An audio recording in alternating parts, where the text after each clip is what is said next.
siempre nos desafía a reflexionar sobre nuestro hacer. Y bueno, en esa tarea nos sentimos convocadas las revueltas y entendemos que gran parte de compañeras y compañeros que se encuentran hoy acá, y además intelectuales y luchadores y luchadoras como Silvia y George, como de alguna forma referentes en nuestras lecturas y ojalá que nuestras prácticas políticas. Así que bueno, en principio eso, agradecer y estar acá. Después, la idea de mi propuesta un poco es pensar que muchas organizaciones sociales y sobre todo las que tenemos perspectiva feminista y somos feministas, encontramos nuestra práctica cotidiana vinculada a las relaciones de reproducción social, que implican un campo amplio, digamos, de relaciones y prácticas sociales, y que el ascenso de la lucha feminista de los últimos años ha contribuido a visibilizar y desnaturalizar. Y en esa visibilización y desnaturalización nos emparentamos, si se quiere, o nos encontramos con los feminismos de las décadas del 60 y del 70. Un poco en las relaciones de reproducción voy a anclar algunas de las reflexiones que quiero compartir hoy. Comenzando porque esta vinculación con los pensamientos y los saberes de las feministas de aquellas décadas que nos antecedieron pueden ser pensadas en clave de creación de los comunes, como trabajan George y Silvia en uno de los capítulos que tuvimos compartidos a leer. ¿Y por qué pueden ser pensados como comunes? Porque constituyen una riqueza social común que circula entre nosotras de manera no mercantilizada y nos brinda pistas de cómo transformar nuestras relaciones sociales, pero no en cualquier sentido, sino en una clave anticapitalista. Perdón. Bueno, tal como sostienen George y Silvia en el escrito, los comunes no son algo dado, sino que son producidos, son relaciones y prácticas sociales. Por lo tanto, construir las tradiciones feministas como parte de nuestros comunes significa leerlas en clave de solidaridad colectiva y no desde un principio de la competencia. Y que además son formas que nos permiten pensar otras formas de producir y reproducir nuestras vidas de una manera más justa. Bueno, cuando pensamos que es la reproducción social, digamos, nos referimos a toda esta serie de relaciones y prácticas sociales que conllevan un montón o una gran cantidad de tiempo y de recursos que son necesarios para traer a los humanos y a las humanas al mundo, cuidarles, mantenerles con vida. E incluyen la satisfacción de todas las necesidades físicas y simbólicas, sociales y comunitarias. Incluyen también la forma en que organizamos nuestra sexualidad y nuestras relaciones sexoafectivas. Y como venimos discutiendo desde el movimiento feminista ya hace tiempo, en el marco del capitalismo, estas relaciones sociales están orientadas a la reproducción de la mano de obra, ¿verdad? Y adquieren ciertas características, como que son realizadas de manera mayoritaria por mujeres, que no son reconocidas en términos salariales y muchas veces tampoco tienen reconocimiento social o tienen escaso reconocimiento social. Y además el capitalismo no presta atención o energías en reponer esa fuerza que se requiere para la reproducción, porque se entiende de alguna manera como inagotable, porque se vincula también a esta idea de que se realiza por amor, ¿no? Y un poco pensando el título, o digamos lo que nos convoca a conversar hoy, que más que nada orientado a las desigualdades y a la vida cotidiana, pensar o proponer cuáles son las dificultades con las que nos encontramos en la actualidad para la reproducción social, digamos, pensando que las condiciones de reproducción social están fuertemente deterioradas en nuestra sociedad. En primer lugar, pensando en que esta tendencia del capital a apropiarse de los cuidados de manera gratuita, digamos, y llevando al límite de esa tarea por mujeres, agota de alguna forma o deteriora la calidad de los cuidados, o pretende de alguna forma deteriorarlos. Pensando, por ejemplo, que en Argentina las mujeres realizan 3 veces más tareas domésticas, por ejemplo, que los varones, y que muchas veces eso implica una doble o triple jornada laboral e imposibilita el acceso a otros trabajos. Por otra parte, como el deterioro, digamos, de las condiciones laborales, como la intensificación de la explotación, la mayor precarización y el crecimiento de la pobreza, dificultan o socavan nuestras capacidades de cuidado, tanto individual como colectivas o comunitarias. Bueno, y en este sentido, también comentar que, por ejemplo, en Argentina hay un porcentaje del 34% de la población que vive bajo condiciones de pobreza, que el peso argentino perdió un 30% de su valor luego de las elecciones de las PASO, y que hay un 55% de inflación acumulada solo en este año. Y que eso significa una gran dificultad para muchos sectores de nuestra sociedad para asumir los costos que la reproducción social nos implica.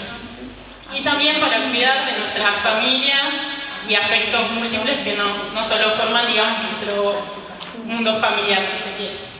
Y particularmente en esta situación las mujeres encontramos, digamos, más desventajas porque estamos en situación de mayor desigualdad. 7 de cada 10 personas pobres en Argentina son mujeres, por ejemplo. 4 de cada 10 trabajadores tienen empleo precario. Y cuando trabajan por fuera del trabajo de la reproducción o del trabajo doméstico, ganan un 27% o ganamos un 27% menos que nuestros pares varones. Y por último, como otra condición de deterioro de las condiciones de la reproducción de la vida, el recorte en servicios públicos y prestaciones sociales, y sobre todo lo pensamos vinculado, por ejemplo, a los estados como Argentina, que a través de haber adquirido deuda con, por ejemplo, el Fondo Monetario Internacional, las condiciones del pago de esa deuda tienen que ver con recortes de servicios públicos que claramente impactan en la vida de las mujeres, que somos las que en general tomamos tareas vinculadas a llevar a nuestros hijos, por ejemplo, si los tenemos, a nuestros afectos, a los centros de salud, los hospitales. Entonces esto produce de alguna forma que se dualicen las condiciones de la reproducción social entre quienes puedan pagarlas a través de una reproducción social mercantilizada y quienes no puedan y tengan que resolverlo de manera privada cuando no hay una organización más comunitaria de esas tareas. Y en uno de los textos también de Silvia y George sobre los comunes, ellos plantean la importancia de diferenciar lo común de lo público, que me parece también un debate interesante que creo que abona muchas de las luchas que quienes estamos acá transitamos. Pienso ahí también, bueno, los debates que tenemos las socorristas con respecto a acompañar mujeres, pero a la vez generar lazos con los hospitales, centros de salud. Entonces me parece importante resaltar esta idea de diferenciar lo común de lo público, pero a la vez conectar ambas luchas. Sobre todo considerando, como sostienen los autores, que aquello que llamamos público es riqueza que hemos producido nosotros y nosotras y nos ha sido expropiada por el Estado. Por lo tanto, la importancia de pensar nuestros procesos de organización colectiva en una doble clave. Por una parte, construir lo común. Perdón. Sí, ¿podés repetir? La importancia de pensar nuestros procesos de organización en un doble juego de construir lo común, digamos, en contra y más allá del capitalismo, sin dejar de disputar los espacios estatales en términos de generación de política pública y además no solo de la política pública en sí misma, sino el contenido que esa política pública tiene. Teniendo claro que nuestro horizonte político trasciende las reformas estatales, ya que entendemos que el Estado capitalista y patriarcal condensa las relaciones de dominación contra las cuales nosotros nos organizamos como un horizonte estratégico de fondo, digamos.